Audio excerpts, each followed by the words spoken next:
আসসালামু আলাইকুম বন্ধুরা, আশা করি আপনারা সকলেই ভালো আছেন।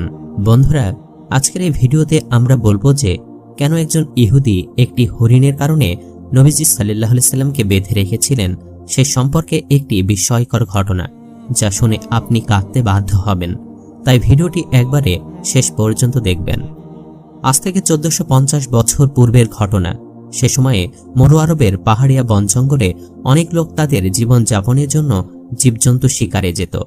এই জীবজন্তুর মধ্যে হরিণ শিকার ছিল খুব আনন্দদায়ক ও কৌতূহলপূর্ণ শিকার। একদিন এক কাফের ইহুদি ব্যক্তি হরিণ শিকারের উদ্দেশ্যে বের হয়। জঙ্গলের একটু গভীরে প্রবেশ করে সে একটি হরিণকে দেখতে পায়। তার সঙ্গে ছিল একটি জাল। হরিণ শিকারের জন্য সে তার জালটিকে একটি গাছের নিচে পাতল এবং তারপর হরিণটিকে পেছন দিক থেকে তাড়া করল। হরিণটি প্রাণের ভয়ে ছোটাছুটি করতে লাগলো। এক পর্যায়ে হরিণটি পালাতে গিয়ে সেই জালে আটকা পড়ে গেল। ইহুদি শিকারী লোকটি দৌড়ে এসে দেখল যে এটি একটি হরিণী। হরিণীটি ছিল নবপ্রসূতি। কয়েকদিন পূর্বে সে বাচ্চা প্রসব করেছে এবং বাচ্চাগুলো গভীর জঙ্গলে রেখে হরিণটি আহার সংগ্রহের জন্য বের হয়েছিল। কিন্তু দুর্ভাগ্যক্রমে সে শিকারীর জালে ধরা পড়ে গেছে। হরিণটি ভাবল তার বুঝি আর রক্ষা নাই, তাই সে হাউমাউ করে কাঁদতে লাগলো। চক্ষু দিয়ে বয়ে চলল অশ্রুর ধারা। বিলাপ ক্রন্দনে যেন হরিণটির কলিজা ফেটে যাচ্ছিল। এদিকে ইহুদি লোকটি একটি মোটা তাজা হরিণ পেয়ে খুবই উৎফুল্ল, কিন্তু সেই শিকারী লোকটি ছিল একা। তাই সে চিন্তায় পড়ে গেল যে কিভাবে এটা নিয়ে যাওয়া যায়। শেষ পর্যন্ত উপায়ন্তর না পেয়ে হরিণটির হাত পা শক্ত করে বেঁধে টানতে শুরু করল এবং বেশ কিছু দূর অগ্রসর হয়ে সে ক্লান্ত হয়ে পড়ল। তাই সেই ইহুদি প্রতিমধ্যে বিশ্রাম করতে লাগলো। এমন সময় সেখান দিয়ে যাচ্ছিলেন দোজাহানের বাদশাহ, বিশ্বজাহানের মালিক হযরত মুহাম্মদ সাল্লাল্লাহু আলাইহি ওয়াসাল্লাম। হরিণটি রাসূল সাল্লাল্লাহু আলাইহি সাল্লামকে দেখে বেদনার আনন্দে ক্রন্দন করতে লাগলো। মনে মনে ভাবল, আমার জীবন ধন্য, আমি আখিরি নবী মুহাম্মদ মুস্তাফা সাল্লাল্লাহু আলাইহি সাল্লামের সাক্ষাৎ পেয়েছি। প্রিয় নবী হযরত মুহাম্মদ সাল্লাল্লাহু আলাইহি সাল্লাম যখন ওই ইহুদির কাছে আগমন করলেন, আল্লাহর হুকুমে হরিণের জবান খুলে গেল।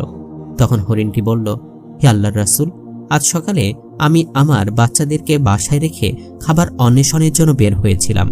এমন সময়ে এই ইহুদি আমার সামনে আসে এবং আমাকে বন্দী করে ফেলে এবং সকাল থেকে এই পর্যন্ত সে আমাকে বন্দী করে রেখেছে। ইয়া রাসূলুল্লাহ, আমার দুধের বাচ্চারা রয়েছে, তাদেরকে আমি সকাল থেকে এ পর্যন্ত দুধ খাওয়াতে পারিনি। হয়তোবা তারা আমাকে না পেয়ে অনেক অস্থির হয়ে পড়েছে এবং তাদের গলা দুধ না খাওয়ার কারণে শুকিয়ে গেছে। হে আল্লাহর নবী, আমি শেষবারের মতো তাদের সাথে একবার সাক্ষাৎ করতে চাই, তাই দয়া করে আপনি এর একটা ব্যবস্থা করে দিন। হরিণের এই আরজি শুনে দয়ার নবী হযরত মুহাম্মদ সাল্লাল্লাহু আলাইহি সাল্লামের অন্তর কেঁদে উঠল। তখন তিনি বললেন, হে ইহুদি, তুমি কেন এই হরিণকে আটকে রেখেছ? রাসূল সাল্লাল্লাহু আলাইহি সাল্লামের কথা শুনে ইহুদি বলল, আমি এই হরিণকে শিকার করেছি, আর জঙ্গলের প্রাণী শিকার করা তো বৈধ, তাই আমি তাকে আটকে রেখেছি। ইহুদির এ কথা শুনে রাসূল সাল্লাল্লাহু আলাইহি সাল্লাম বললেন, হে ইহুদি, তুমি কি দেখতে পাচ্ছ না এটা একটা মা হরিণ এবং তার স্তন দুধে পরিপূর্ণ হয়ে গেছে। সে তার বাচ্চাদেরকে দুধ খাওয়ানোর কারণে অনেক কষ্ট পাচ্ছে, তাই তুমি তাকে ছেড়ে দাও।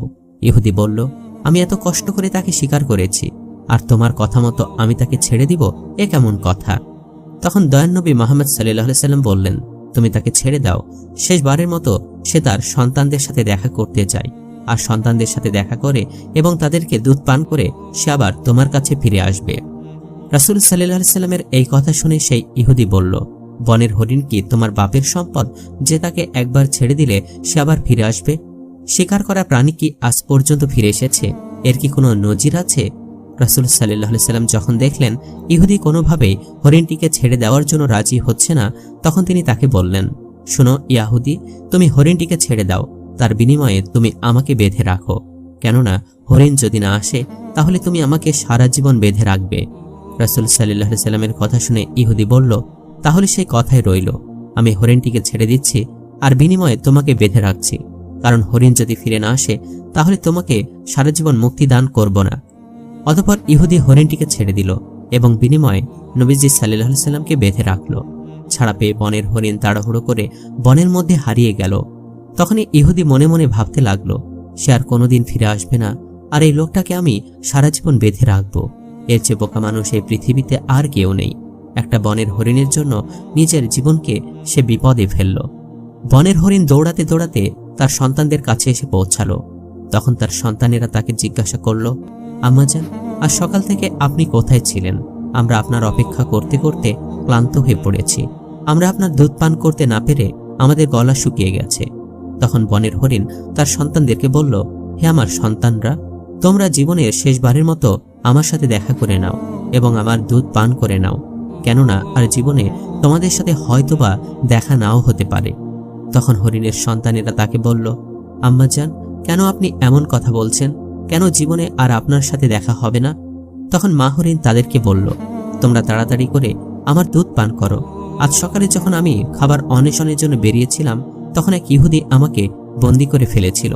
অতঃপর মায়ের নবী মুহাম্মদ সাল্লাল্লাহু আলাইহি সাল্লাম সেই পথ দিয়ে যাচ্ছিলেন।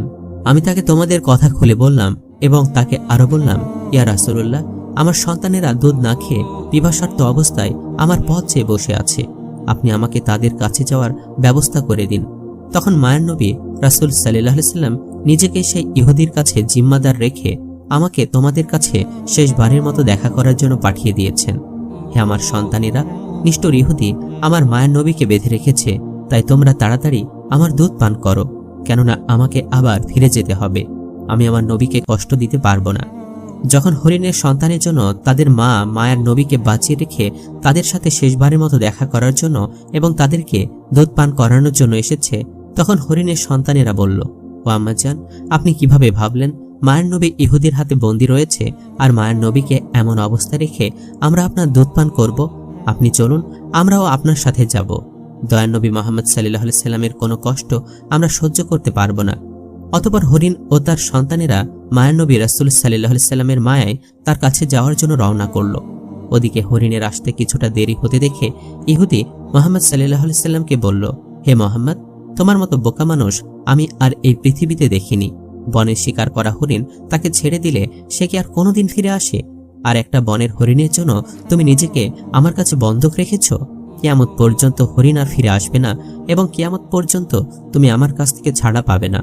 তখন রাসূল সাল্লাল্লাহু আলাইহি সাল্লাম ইহুদির এই কথা শুনে বললেন, ওরে ইহুদি, তুমি একটু ধৈর্য ধারণ করো।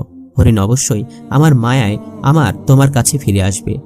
রাসূল সাল্লাল্লাহু আলাইহি সাল্লামের এই কথা শুনে ইহুদি বলল, হে মুহাম্মদ, তোমার এই অলীক কল্পনা ছেড়ে দাও। আমি দৃঢ় বিশ্বাসের সাথে বলছি, কিয়ামতের আগ পর্যন্ত হরিণ আর ফিরে আসবে না।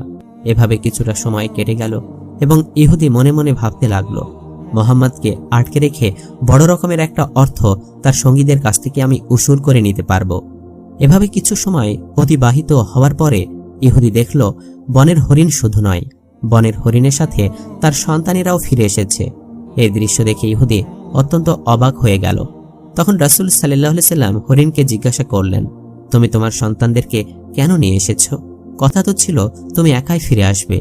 তখন মা হরিণ বলল, হে আল্লাহর রাসূল, আমি যখন আমার সন্তানদের কাছে ফিরে গিয়ে বললাম যে মায়ের নবী মুহাম্মদ সাল্লাল্লাহু আলাইহি ওয়াসাল্লাম তার নিজেকে ইহুদির কাছে জিম্মাদার রেখে আমাকে তোমাদের কাছে জীবনের শেষবারের মতো দেখা করার জন্য পাঠিয়েছেন এবং জীবনের শেষবারের মতো দুধ পান করার জন্য পাঠিয়েছেন, তখন আমার সন্তানেরা বলল, ও আম্মাজান, আপনি কিভাবে ভাবলেন যে মায়ের নবী রাসূল সাল্লাল্লাহু আলাইহি সাল্লামকে বাঁধিয়ে রেখে আমরা আপনার দুধ পান করব?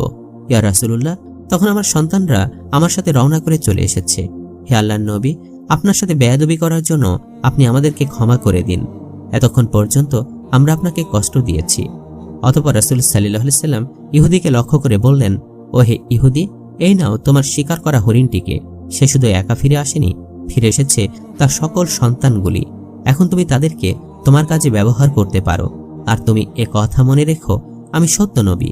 আমি শুধু মানুষের নবী নয়, আমি বন জঙ্গলের পশু পাখি এবং সমগ্র জাহানের নবী। এই বলে রাসূল সাল্লাল্লাহু আলাইহি সাল্লাম চলে যেতে লাগলেন। তখন ইহুদি পেছন থেকে ডাক দিয়ে বললেন, ইয়া রাসূলুল্লাহ, বনের হরিণ যার মায়ে ফিরে আসে আমি বুঝতে পেরেছি তুমি আল্লাহর নবী ছাড়া আর কেউ নন। হে আল্লাহর রাসূল, আমাকে আপনি আপনার হাতে হাত রেখে কালিমা পড়ে মুসলমান করিয়ে দিন। আর এই হরিণে আমার দরকার নেই। আপনি আমাকে আপনার চরণতলে রেখে আপনার গোলামি করার সুযোগ দেন।